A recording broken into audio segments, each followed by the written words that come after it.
That's it, folks. The first month of 2023 has officially come to an end. We've got a bunch of new reports for you this week to cap off the end of the first month. So let's go ahead and start to evaluate all the new data. Let's dig in and get to the bottom line.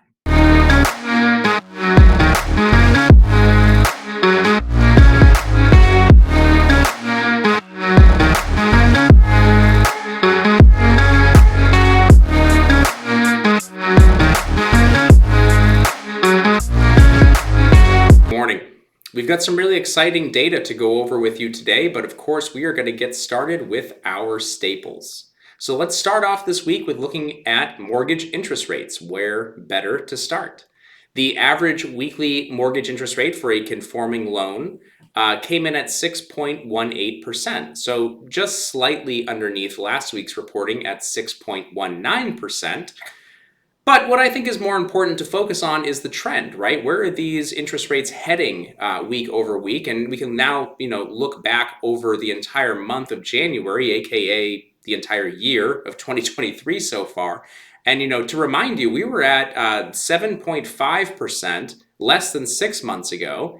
1 month ago, at the beginning of January, we were at 6.58%. So we've seen a 40 basis point improvement since January 1st. And I think that's going to be pretty meaningful. If we look back at that data and we continued this trend month over month, how exciting would that be? Now, I don't want to get too far ahead of myself. I'm just reporting on what we have seen happen in January, which is a 40 basis point decline, going from 6.58% down to 6.18%.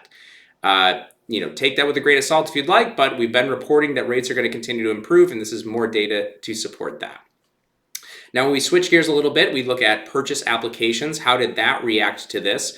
Last week, we saw a plunge in all overall mortgage applications, reduced by 9% from the previous report. Rates were basically the same, and we saw an increase of 3.1% for purchase applications alone. Now, that puts them only down 37% year over year, according to the most recent Mortgage Bankers Association report. Now, we also got a quote actually from Joel Kahn, and he's an economist with the MBA. And what he had to say was that purchase activity that was put on hold last year due to the quick run up in rates is gradually coming back as rates ease and housing demand remains strong, driven by supportive demographics and the ongoing strength in the jobs market.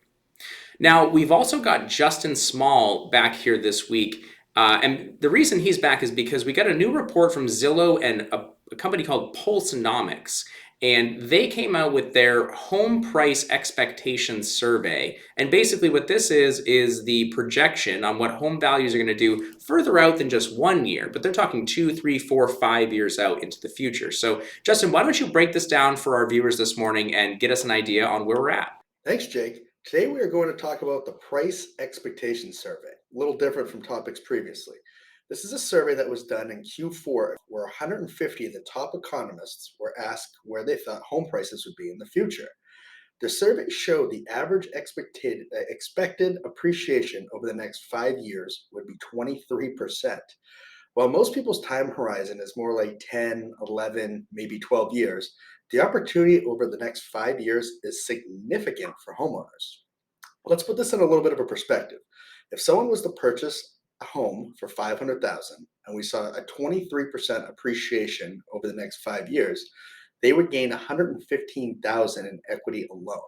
This to me screams that this is still a great opportunity to capitalize on real estate, and purchasing a home is one of the best investments anyone can make, even in the face of all the negativity from the media.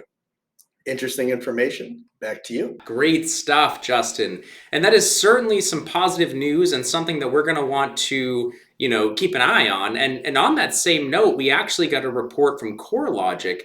They came out with their most recent home price index report for the month of December, which showed that home prices only declined 0.4% nationwide, and that they ended the year up 6.9% year over year.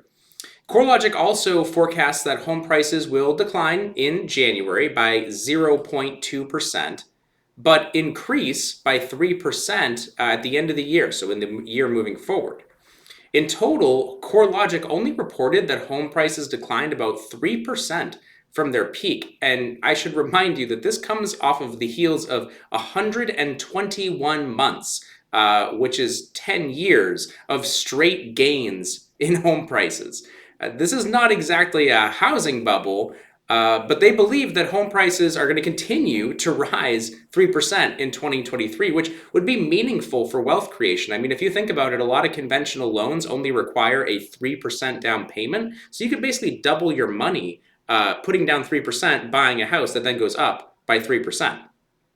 Anyways, additionally, we wanted to touch on a recent survey, which is called the Conference Board CEO Confidence Survey. Now, what this is, it's a report or a survey that's comprised of 142 CEOs from around the world, and they were surveyed in the second half of January.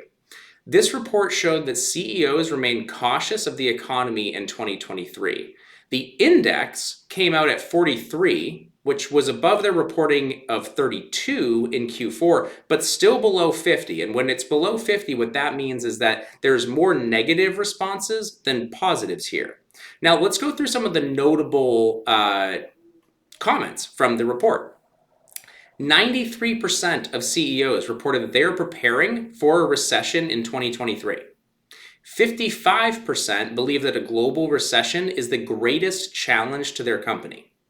37% expect to expand their workforce over the next 12 months, and that's actually down from 44%, which was reported in Q4.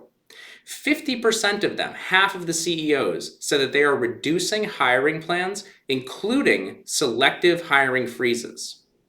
So, as always, we appreciate you guys tuning in, taking a couple minutes to start off your week here, get a state on what the affairs are looking like with the most recent housing data, and we're going to continue to research and bring you the latest and greatest each Monday with every episode of The Bottom Line.